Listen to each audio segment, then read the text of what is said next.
महाशिवरात्रि पर जानिए शिव पार्वती विवाह की रोचक बातें।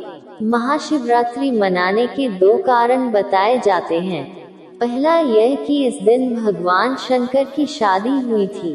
दूसरा यह कि ईशान संहिता में बताया गया है कि फाल्गुन मास की कृष्ण चतुर्दशी की रात्रि में आदिदेव भगवान शिव करोड़ों सूर्यों के समान प्रभाव वाले ज्योतिर्लिंग रूप में प्रकट हुए थे।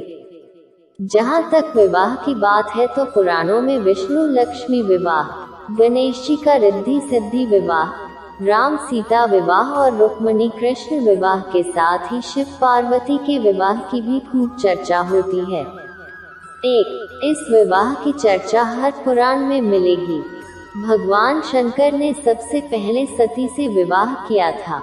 यह विवाह बड़ी कठिन परिस्थितियों में हुआ था क्योंकि सती के पिता दक्ष इस विवाह के पक्ष में नहीं थे। हालांकि उन्होंने अपने पिता ब्रह्मा के कहने पर सती का विवाह भगवान शंकर से कर दिया।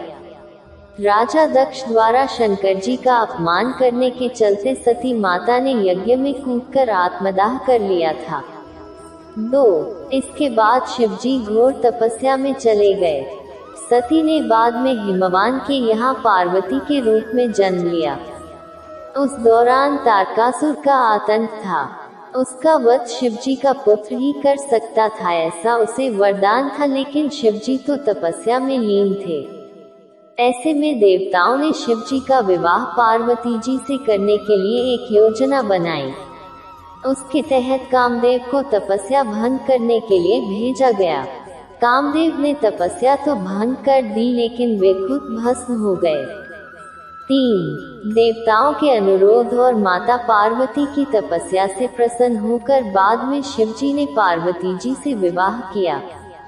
4. इस विवाह में शिवजी बारात लेकर पार्वती जी के यहाँ पहुँचे।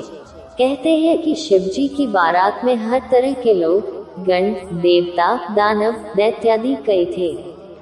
शिव पशुपति हैं, मतलब सभी जीवों के देवता भी हैं, तो सारे जानवर, कीड़े मकोड़े और सारे जीव उनकी शादी में उपस्थित हुए। यहाँ तक कि भूत पिशाच और विक्षिप्त लोग भी उनके विवाह में मेहमान बनकर पहुँचे। 5. इस बारात को देखकर माता पार्वती की माँ बहुत डर गई और कहा कि वह अपनी बेटी का हाथ ऐसे दूल्हे के हाथ में नहीं सौंपेगी। माता पार्वती ने स्थिति को बिगड़ते देखकर शिवजी से कहा कि वे हमारे रीति रिवाजों के अनुसार तैयार होकर आएं। इसके बाद शिवजी को दैवीय जल से नहलाकर पुष्पों से तैयार किया गया और उसके बाद ही उनकी शादी हुई। 6. विवाह के दौरान वर वधू दोनों की वंशावली घोषित की जानी थी। एक राजा के लिए उसकी वंशावली सबसे अहम चीज होती है, जो उसके जीवन का गौरव होता है। तो पार्वती की वंशावली का बखान खूब धूमधाम से किया गया, परंतु जब शिवजी की वंशावली के बखान करने की बारी आई तो सभी चुप हो गए।